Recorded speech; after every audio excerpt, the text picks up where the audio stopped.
Roberto Fulcar estuvo prácticamente bajo ataque desde el mismo día que llegó.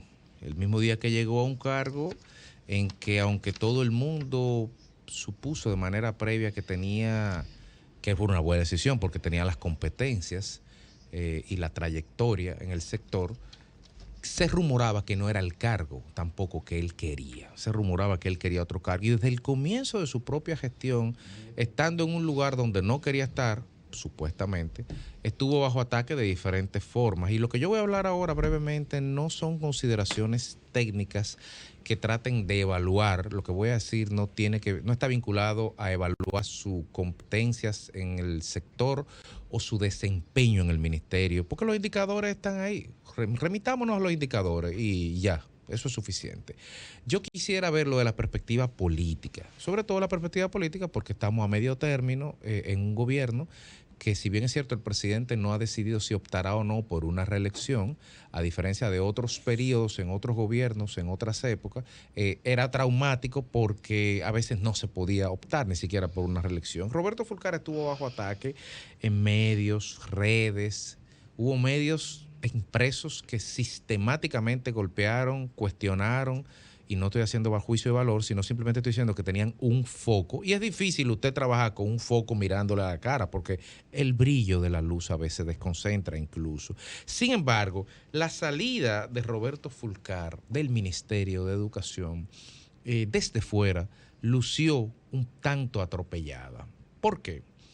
Pienso yo, y nuestros compañeros, estuvimos ahorita hablando de eso y algunos compañeros tenían posiciones encontradas, pero pienso yo que, miren, un lío de 1.800 millones de pesos, unos cuestionamientos, no justifican una salida, por más grande que sea, en la forma que se hizo. ¿Por qué? Porque en la forma a veces se pierde el fondo.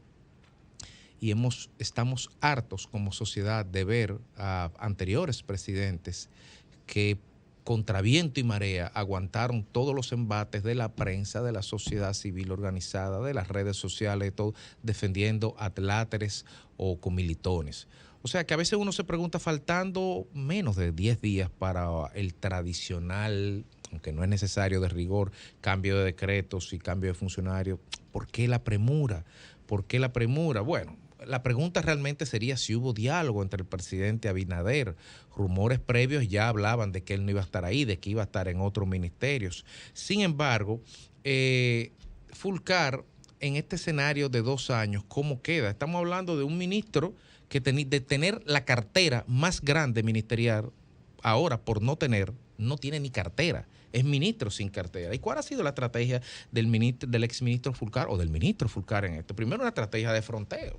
O sea, está actuando como que no ha pasado nada, es decir, que no le ha hecho caso, ni ha validado, ni se da por enterado de ninguna de las críticas que recibió de medios, redes, francotiradores de redes sociales o granja de bot, nada por el estilo.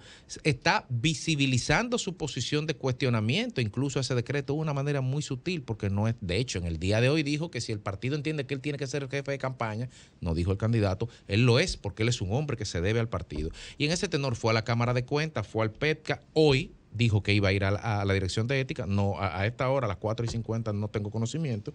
Sin embargo, ¿cuál ha sido la estrategia de la oposición? De repente, de golpearlo, ahora lo victimiza. Ahora uno le da seguimiento a los operadores políticos de la oposición y ahora algunos están diciendo que esa no debió haber sido la forma, porque recuérdense que no hay mejor cuña que la del mismo palo. Entonces, cuando ahora resulta que quienes estaban criticando el rol de Fulcar anteriormente son los que están diciendo que el presidente no debió sacarlo de esa forma. Uno no sabe lo que se está buscando con esto. Entonces, no estamos hablando solamente de un ministro cualquiera. Estamos hablando del que fue el jefe de campaña del presidente Luis Abinader. Estamos hablando del que fue el armador de ese proyecto político de manera decisiva. Entonces, un Fulcar dentro, a mí me parecería que es necesario, porque esas piezas tan importantes en la configuración de un motor político electoral no se recambian de un día para otro. Ni hablar de las fidelidades que se crean en esos periodos de tiempo, y para muestra un botón, ver la despedida que le hicieron en ese contexto cuando salía del ministerio. Finalmente, yo creo que un ministro de Educación sí puede cambiarse sin ningún problema. Ahora, un armador de un proyecto electoral exitoso a las puertas de un proyecto reeleccionista en ciernes, ¿puede cambiarse de un día para otro?